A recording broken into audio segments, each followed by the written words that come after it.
अस्सलाम वालेकुम दोस्तों। अॼु इलाही ॾींहंनि खां पोइ कराची में बरसाति पई आहे ऐं इलाही ज़बरदस्त मौसम आहे बरसाति जी।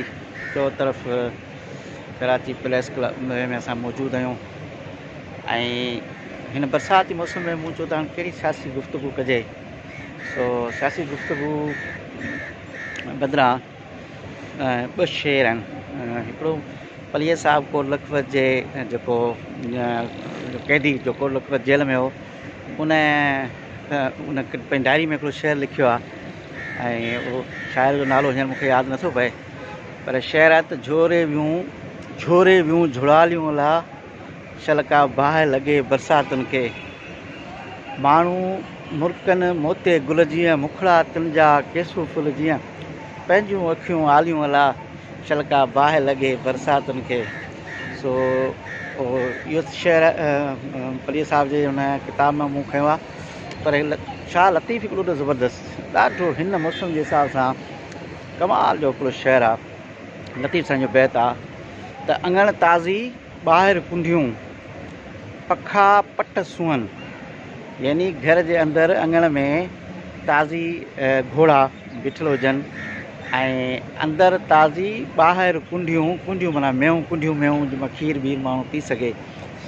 अंदरि ताज़ी ॿाहिरि कुंडियूं पखा पट सुअनि ऐं पखा जेके हुजनि, जेके अङण हुजे उहो माना अहिड़े पट वारे मैदान ते हुजे, ठिपो जिते को बि डिस्टर्ब न करे ऐं पखा लॻल हुजनि, उन जी मथां मींहुं पए त हल्की हल्की बूंद जेका आहे उहा बि अंदरि ईंदी रहे। अङण ताज़ी ॿाहिरि कुंडियूं पखा पट सुअनि, सुरई सेज पासे पिरी उहो हुजे, यानी माहौल बि अहिड़ो हुजे, घोड़ा ॿधल हुजनि, माल बि हुजे किथे फर्स्ट क्लास जॻह ते ऐं पखा लॻल हुजनि पटनि ते, मैदान खुलियल हुजे, माण्हू त तरसियल हुजे।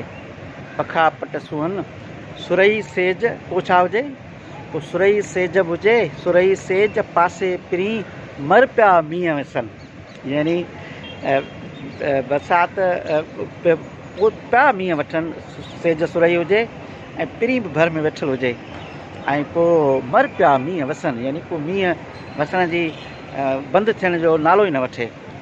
टी सिट में थो चए हा इहे सभु मंज़र हुजनि, ताज़ी घोड़ा बि हुजनि, माल बि हुजे ऐं पखा पट सुअनि, सुरई सेज बि हुजे, पासे पिरी बि हुजे ऐं पोइ मर पिया मींहं वसनि।